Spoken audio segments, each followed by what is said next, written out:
Thank you, everybody. Thank you very much.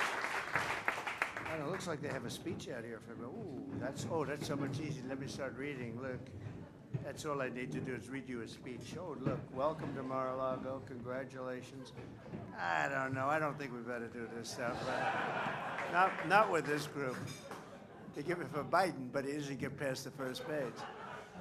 Well, it does help, though, because today I gave a press conference with the Prime Minister of Japan, nice guy, tough guy, tough, but really a nice guy. And it was sort of amazing, the press. Ooh, do we have some press back there? Is that press? Caroline? Oh, how's Caroline doing? Is she doing a good job?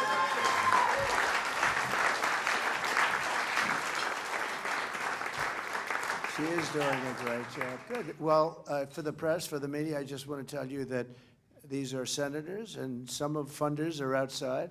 They didn't get in, actually, which is amazing what happens when you win. You forget them. Isn't it terrible? But no, we have some great funders, and they were upstairs, and they're having a meeting of their own. Just they feel so good about this win that they actually got together and said, what are all you guys doing? They're just people that gave money to the campaign, and they're here just to have fun together. There's about 30 of them, and I said, come outside and see the people you got elected. And some of them are tremendously successful people. WeatherTech, a company privately owned that only makes this product here, doesn't want to go to other places to make the product. It's a great product. David, and so many other people. And I said, come down, and some of you have probably said hello to them, but I guess they're up eating by this time. But I just want to say that it's been amazing. It's been an amazing period of time. We've had some fantastic races. We have some people in this room who won races that were very difficult to win. Tim, and we have, where's my friend from? Where's Bernie? That was a tough race, I'll tell you. Bernie, they weren't giving you a big shot. I went up with Bernie, and I went up on a Friday night just before the primary, and I said, this is the worst weather I've ever seen. It was the windiest day I've ever seen. The teleprompters blew off the stage. I actually got, before I even started, and it was a wind, like a tropical wind in Ohio, and it was brutal, right? Remember that? And I said, well, we're all by ourselves up here with about 50,000 people. But I said, you're going to win that race. And he won the race, and he did great. He did a great job. And David was great. How about that?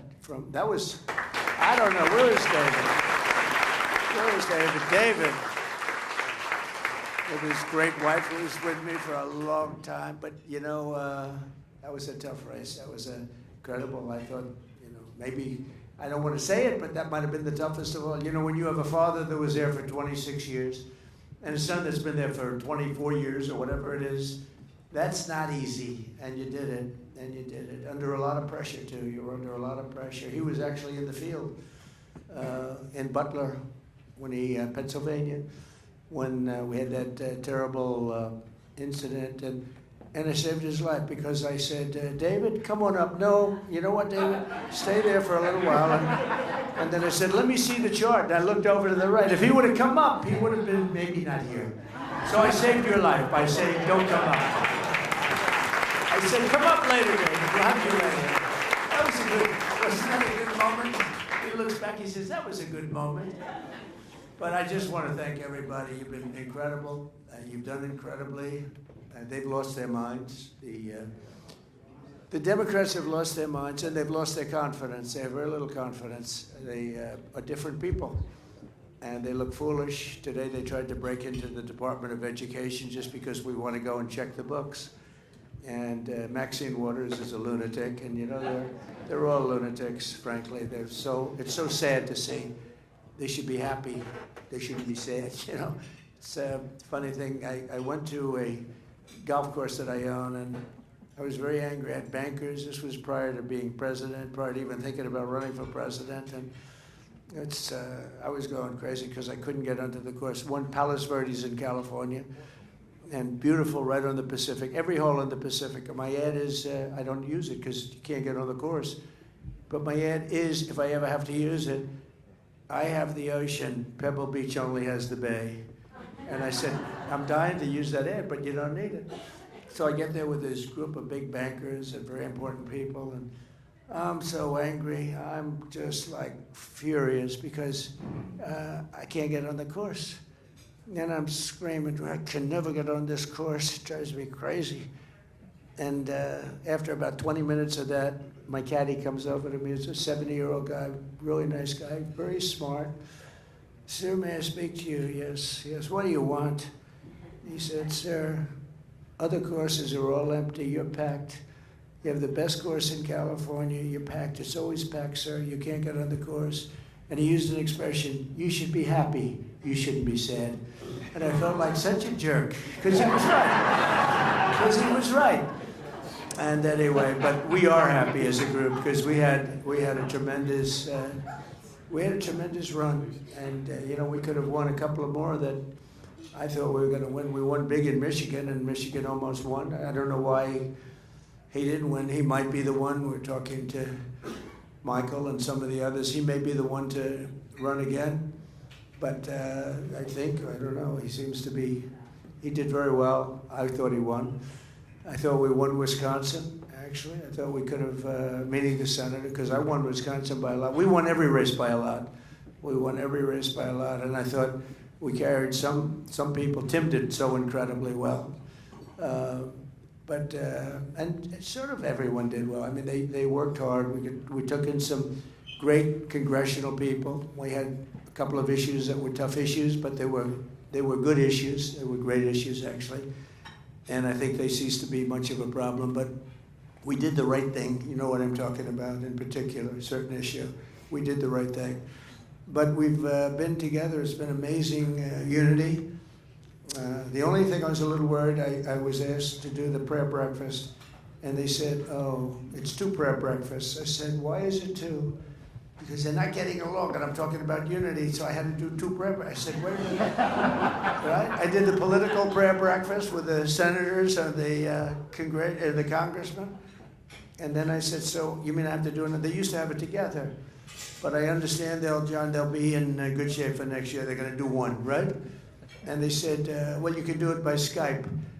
I said, I don't want to do it by Skype. So I did 1, and I ran to the other one, which was about 5 minutes away, and I did the other one. And I said, what's going on? Well, there's a lack of unity. I said, let's get unified. And everybody's agreed next year we'll do 1 prayer breakfast, not 2, and put it together. And I don't know which speech was better. They were very different, I can tell you. One was in front of political people. The other one was in front of our people, right? The people. And we had 7,000, 8,000 people at that one. That was a big one. Now, I heard that you didn't do it because I wasn't in office and I wasn't in Washington. And when they had the prayer breakfast in the big one, the Hilton, which is a very big room, you weren't getting a lot of people. And you didn't want to be associated with an empty room because you're political people. I don't blame you. But we had a big packed day. They couldn't even get into the room. It was sort of a great morning. And next year I know they're going to do it together. But we just have great unity. And the media, which I let in for a little while, but they can hear anything I have to say. I'm an open book. They can say anything. They can have anything. We had a great news conference today with the Prime Minister. Japan, they wanted to buy U.S. steel. I said, I can't let you buy it. I cannot.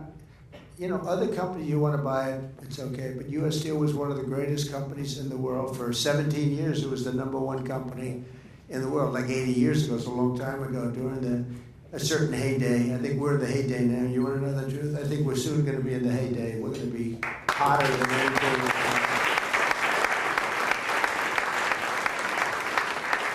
And I told them 2 weeks ago, they came in to see me, the people from U.S. Steel, with some Japanese representatives, and I said, I can't let you have U.S. Steel. You cannot buy it.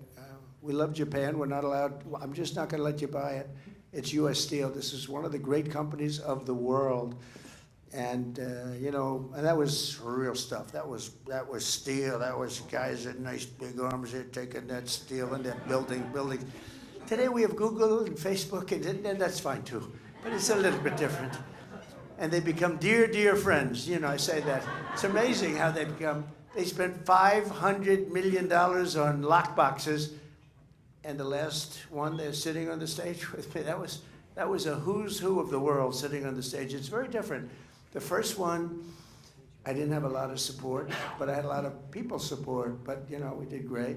Then we had the second one where we did much better. We got 10 or 12 million more votes, and we did phenomenally on the second one. But then we said, look, we did great, but a lot of bad things happened, very terrible things. Terrible, terrible things, and look what happened to our country because of it. But then I said, we got to do it again, but we're going to make it too big to rig. And if anybody here thinks they didn't try, they tried like you wouldn't believe, but it was just too big to rig. They walked away. 9:02 in the evening, they knew it was over. There was nothing they could have done. And that's what we had. We had an election that was too big to rig, and it was such an honor. We won every swing state. We had 7. And remember, John, they were talking about, well, maybe Trump could win 3 or 4. We won all of them, and we won them by a lot. It wasn't close, none of them. We had a lot of good things. No tax on tips. That helped me in Nevada quite a bit. I hope we're going to be able to get that, okay? We've got to try and get it. Very important, some of the things that are very important, I think, is the 1-year deduction, you know, where you can do something in 1 year. No, we haven't, a lot of people haven't been talking about that. I can tell you the first one that was so big, where they go out and they invest and they're allowed to do the 1-year deduction. That really revved up. And I've had so many people say, could you do that again? People were doing jobs that they didn't even want to do. Building jobs, they were creating jobs and building jobs. And Tommy, you know about that. That 1-year deduction was such a big deal. So I hope you guys can start thinking about that and putting it in the bill. But we had a great meeting the other day and yesterday in the Oval Office with about 22 House members. And they were from all sides, super conservative and slightly on the progressive side. I use progressive because tonight I want to be nice, plus we get a lot of cameras rolling back there. I want to be nice, but they were very different. And I said, you know, I heard them, I listened for a little while, and then I said, you know, why don't we just balance the budget? Why don't we cut certain things and balance the budget? Don't touch Social Security, don't touch Medicare, Medicaid, just leave them alone. Now, if there are people that are illegally in there, because we have a lot of illegal immigrants that have found their way in, and we just can't do that. We just can't do it. But just let's see if we can balance the budget. And they started screaming and shouting. And within about an hour, it was amazing what they found $750 billion in the Green New Scam. And commonly referred to as the Green New Deal, conceived of and dedicated by a young lady who never studied the environment, who knows nothing about the environment, who was a semi-poor student, not a good student, who's not particularly smart, but has some magic. I actually said I watched her campaigning when she campaigned the first time in Queens, because Queens is my territory. I grew up in Queens. And she was running against a friend of yours, Joe, right? You know Joe. And Joe was going to be the next speaker, right? He was going to be the next speaker. It wasn't going to be Nancy Pelosi, who was probably one of the most dishonest people. You know, she became a rich person. She never was anything. She was a politician, and she's worth now $100 million, $125 million. How about the one where she sold her stock a couple of months ago in a company that announced everything. She had the company for years, and then she sold the stock, and the following day they announced that that company's under major investigation and the stock crashed. Nothing happens. Nothing happens. They're crooks. So she was running AOC. I say AOC plus 3, but she was running, and I watched her run, and I said, oh, she's pretty good. She's got a spark. And I called Joe, who I don't know too much. I said, are you running against her? Yeah. But are you not debating her? No, she's got no chance. And he's been in there for like 25, 26 years. Unlike Tim Scott, who absolutely destroys his opponents all the time. You really did too. By the way, he was the greatest surrogate. He was our greatest surrogate. I said to him, he was brutal. He was very nice. You know, when he ran, he was nice. For himself, he was nice. He was such a gentleman. But unfortunately, that doesn't get elected all the time. And I said, how do you think Tim would be as a surrogate? And I watched him the first time, and he destroyed everybody. And then he went again, and he said to me, and I thought it was beautiful, actually, because it's like the opposite of me. He said, I've never been able to speak well about myself because I don't like bragging. And I said, isn't that nice? Isn't it nice that somebody's like that? And it's true. He was always a great campaigner, but it was a good campaign. But it wasn't a vicious, violent campaign, right? But for me, he was vicious and violent. You just destroy people. So I want to thank you. I just see you sitting with your new beautiful wife, and I just want to thank you. He's a great guy. Everybody in this room, as far as I'm concerned, look at Mark Wayne back there. Don't fight him. Just don't fight him. He almost got into a fight with a tough cookie. I know that tough cookie, right? Head of the Teamsters. He's a fantastic guy, Sean. Well, he almost got, but he could have been in trouble with this one, though. Sean's pretty tough, but he would have been in trouble. But I see everybody in this room, and I mean, there's nobody. And if I didn't like somebody, I would tell you. I like him. I really would. I really would. You know what I like about Chuck Grassley? He made Comey choke because he got this voice, and he wasn't meaning, but he said, "Did you lie?" And Comey was like, it was unbelievable. Remember, and he said, "Yes, yes." I said, he just admitted he lied, and he just said it like he's just got this way about him. You made him choke. That was good. He deserved to choke too. But everybody in this room it's been really amazing. It's been amazing. The relationships have been good.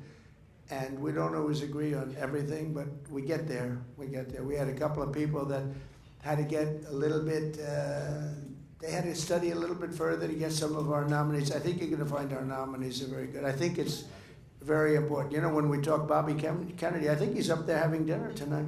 It's very interesting, but he's a good person. And he's not a radical. He said, you know, I'm getting sort of this reputation of being anti-vaccine and everything else. He said, I'm not anti, and I understand through the campaign that his kids had vaccines and all. He said, you know, I grew up in a slightly political family. Would you say that was the Kennedy? He said, I grew up in a political family. I mean, I'm not a crazy person. I'm very moderate in a certain way. And I never forgot that, and I think it's true. But I think we need somebody like this, and Dr. Oz working with him, because if you look at autism and you go back 20 years, I think it was like 1 in 10,000 children. But actually, I think the number is even higher than that. 1 in 10,000, 1 in 20,000 children had autism. And now it's 1 in 34. What's that all about? What's that all about? 1 in 34. And I think we really got to get to the bottom of it. I really believe we're going to figure the reason, and I don't know, maybe it's pesticides or maybe it's something, but we're going to figure the reason. We spend more money on food, on cleaning it, on spraying it, on doing all this stuff, and we're going to find out what it is. But I think we probably needed somebody that, you know, that's a little bit outside of the box, and he's also very popular outside of the party. I mean, if you look overall, I mean, very, very popular. And people gave him great support. But I just appreciate the people that got there.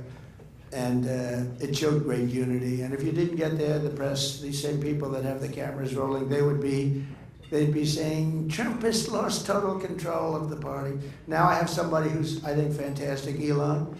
And Elon was a recluse. You know, he was a very reclusive person, but I know him. He's a brilliant guy. But he was reclusive, and I think we got him to be very unreclusive, right? I said, man, has he changed with the hat on? Did you see the hat yesterday? But he's a great guy, and he loves the country, and he's wanted to do this for a long time. If he could have done it himself, he would have done it himself. And, you know, he went into this group of people, and you see what they've been spending money on. The horrible USAID, the horrible things that they're spending money on. It's got to be kickbacks. You know, they send the money to the guy, he takes the money and he sends them back. Most of the money he keeps some for himself. In my opinion, I think that's because you can't send the money to these groups of people. It's a terrible thing, and I think it's like that in others too. And I said, go to the next one. I'd like you to look at Department of Education.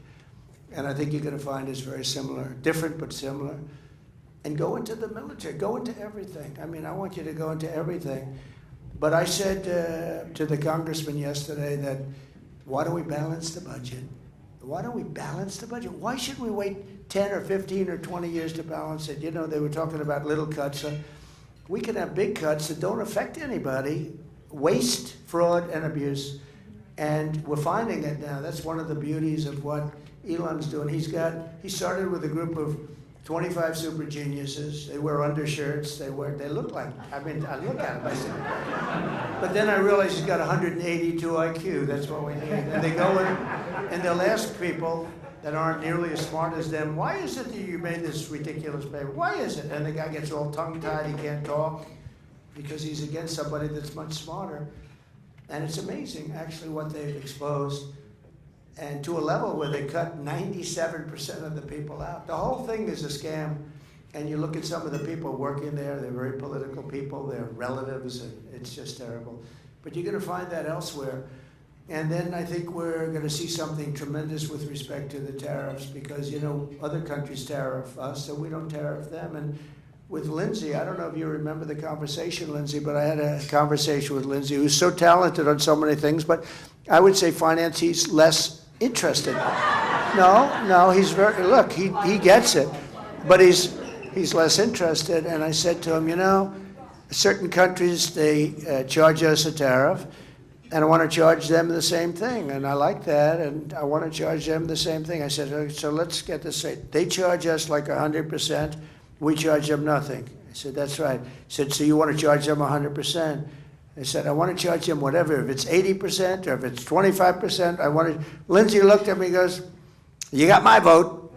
And it was very simple. And he's a great guy, and he's running for office, and I'm going to endorse him, and he's going to do very well. I think he's going to do very well.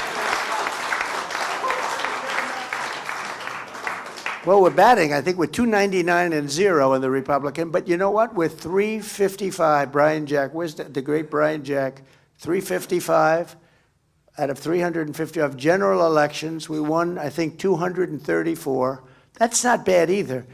But with the Republicans, it's been almost flawless. So I think, let's not congratulate Lindsay yet. But I think you're in good shape, okay? He's been a fantastic, in my opinion, a fantastic senator, and he's a nice guy. He's a little more left than I am, a little more left than you are, but he is a great guy, and he's going to have no problem. So I appreciate all of the unity. I appreciate this tremendous support. There's Doug Burgum as an example. What a great, he was fantastic. And Catherine, thank you, Catherine. And he was a big part of today's event because he and Chris Wright, you know, Chris Wright, I don't know if Chris is here, but Chris Wright is the #1 guy in the world in oil and gas. And I'll never forget, I had a meeting here with a lot of the oil companies and Doug and some senators, a lot of people. And I said, Doug, I really want you to be Department of Energy. And he looked, he said, look, there's a man in this room right now who's so much better than me. He's the most talented oil guy in the whole country. I said, who the hell is that? Because he's done, you know, he made a lot of money with the internet stuff and, you know, different things. Not oil. I thought he was an oil and gas guy. He wasn't. He sold his company to Microsoft for a tremendous amount of money. Very successful. Became the governor of North Dakota and ran a great state. And he became an expert on energy because they have energy, on fracking in particular. But I said, I want you to be if I win this was even before I won, but I thought we were going to win early on. I said, I want you to be the head of energy. He said, look, there's a man in this room right now who's better than anybody in the world, Chris Wright. And he was sitting there, and I said, this man over here, yeah, that man, he's better than me, he's better than anybody for what we want, getting the oil out of the ground properly. And I said, well, let's talk. And so I talked to Chris, and I was impressed by him, but more importantly, he was impressed by him. And it was interesting. So he became the Secretary of the Interior. And it's interesting for a different reason, because Chris is energy, but there is no energy. There's some nuclear, but there's no energy. He's Interior. He's got all the energy. So I said, why don't you merge together and work together? And they've essentially done that. Doug and Chris, they're working together because he's got more energy than any country anywhere in the world under his auspices, but he's not Department of Energy, so he can't drill.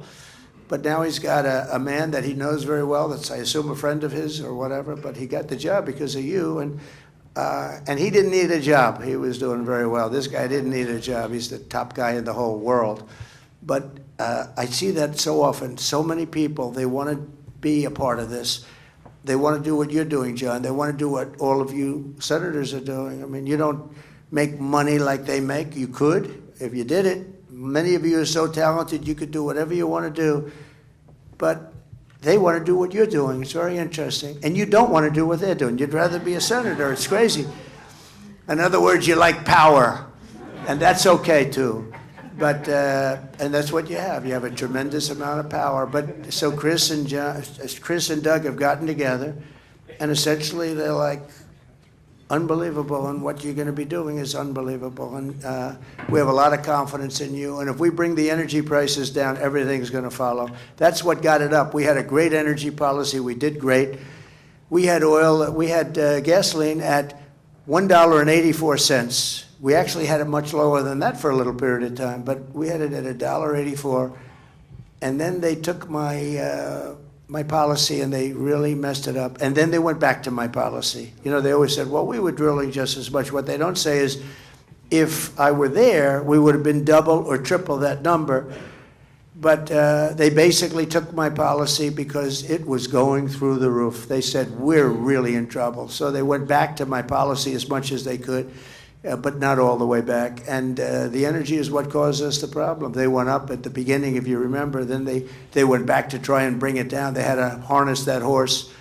But they went back, and it went up, and it went up really dramatically. And that caused everything else to go up. And energy goes up, and energy, when it comes down, we're going to bring a lot of things. So we're counting on you guys to supply and demand to bring that cost of energy down. You bring that down, and everything else is going to follow. All of the cost of food. I hear so much about the word groceries. I used to use groceries a lot on the trail. A word that's like sort of an old-fashioned word, groceries. But groceries is the word that's the most accurate word. And the price of groceries went through the roof. Bacon was levels like nobody's ever seen. You take a look at eggs today. I mean, the eggs are double, triple, quadruple. They're going through the roof. Now, there's some problems that may, you know, a little outside problem with eggs maybe. But, you know, we inherited a mess. We inherited a country that's a mess. There was no reason to allow millions of criminals into our country, millions.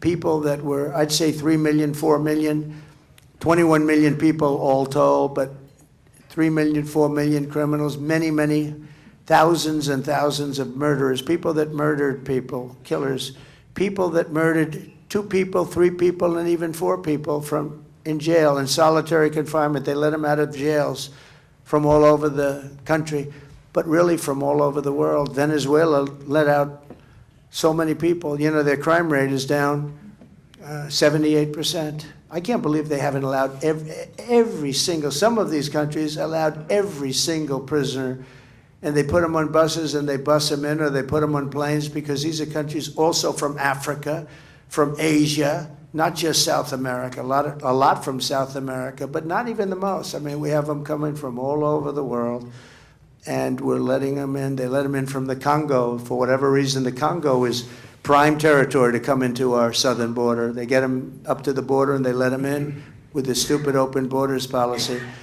So this would have never happened if the election were proper. In other words, if the election weren't rigged, which it was, and it would have never happened. But I will say this, it's much bigger. Historically, this is much bigger. It showed what this ideology that some people are facing throughout the world, that showed how bad this ideology is, how incompetent the people are, but how bad the ideology is, the ultra-left stupid policy. And I don't think they can get elected for a long time. They're still, you know, they just suffered a big election defeat. They're very depressed. And they're using the same things. We just signed a bill yesterday. It was so incredible that no more men playing in women's sports, right?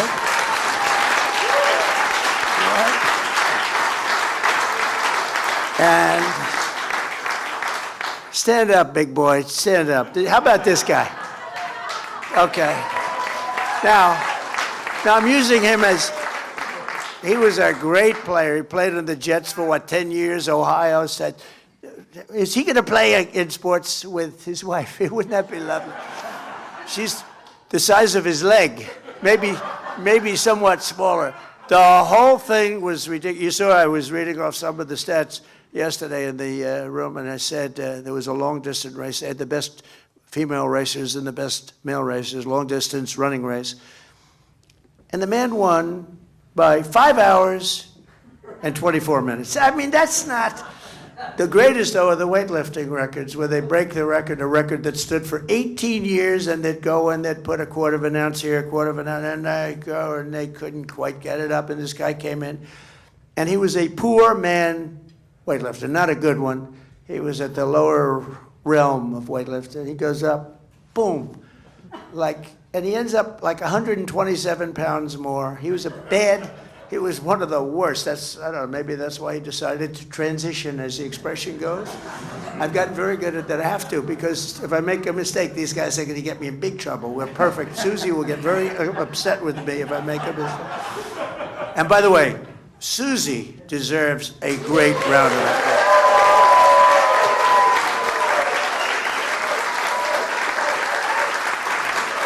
The Ice Maiden. We call her the Ice Maiden.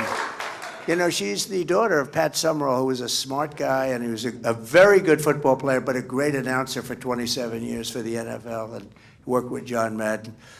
And John was a difficult guy, but he had, he just, come on, John, you got to like these executives. He'd talk a little rough to the executives at CBS.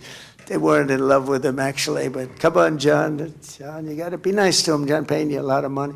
And he did this for 27 years. He was the only one that could deal with John Madden. He dealt with him very easily, right?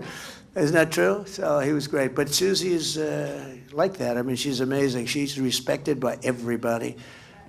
Democrats, too, by the way. A lot of Democrats. In fact, that bothers me a little bit, John. But the Democrats respect her and they like her. But we all like her. But we call her the Ice Maiden because she's very nice until she decides not to be. Then she's brutal. She can be brutal. But, we ran a perfect campaign. We did that final 3 months, 90 days. I didn't sleep. We did speeches every day. We did rallies. We did 3 or 4 rallies a day, and sometimes the last few days we did more rallies than anybody could believe. And they were packed we went up to Milwaukee. We had 28,000 people in that beautiful new basketball arena. We'd use the basketball arenas, but they were way too small. We went to Madison Square Garden. We could have sold it out 10 times. The people went all the way back to Fifth Avenue and all the way down to the river, which is 5 blocks down. And I don't mean a line. I mean just massive crowds. The owner of the garden, Jim, he told me he's never had anything. He's never seen anything like that. With all the big sporting events and championships and everything else, they never had anything like it. So I just want to thank everybody. It's been an amazing run. We did a good job for you, and you did a good job for me. And we have some incredible, talented new people in the party, and we're going to work with you. We've raised a lot of money that we're going to be using on midterms, and we've raised a lot of money. I did something that I don't think anyone's ever done before. I said, listen, we just won. And see, the good thing about not having done this so long, John, is that I come up with ideas that nobody else has thought of. Usually when you win, you let your people rest, your donors rest. And you let them rest for 2 or 3 years, and then you're going to run again. If it's a congressional race, you let them rest for at least a year, year and a half. So we won, and everybody was euphoric. They were so happy. And I called up Meredith. Where's Meredith? I said, Meredith, where are you, Meredith? She's incredible. Thank you. And I called up Meredith. I said, Meredith, this is the morning after the win. So everyone is I said, call the donors and ask if they'd like to make a major contribution. Sir, the election, it's just 8 hours old. I said, that's all right. And we raised over $500 million very quickly, right? $500 million. And the people were so happy. They were happy to do it. We could have waited 2 years, but, the press will beat us up for 2 years, and you don't know. Maybe they wouldn't have been as happy, but I think they're going to be happy because we become the party of common sense. And when you have common sense and when you are the party of common sense, we're going to do well for a long time. We're not going to do badly in midterm. A lot of people say, oh, that you always will do badly in a midterm. I don't think there's any reason for that. These people were fighting when I did the thing with the men playing in women's sports. I watched today Democrats fighting me on this. They don't learn, and I hope they don't learn, because, you know, they're still with the open borders. We want open borders. Open borders are never going to sell. Men playing in women's sports, transgender for everybody, it's never going to sell. And they haven't changed, they haven't learned. And frankly, I hope they don't play this, because I hope they don't learn, because we have to beat them, and we're going to beat them. And I just want to thank everybody in the room. Everybody in this room has been special. Thank you very much. Thank you. Thank you.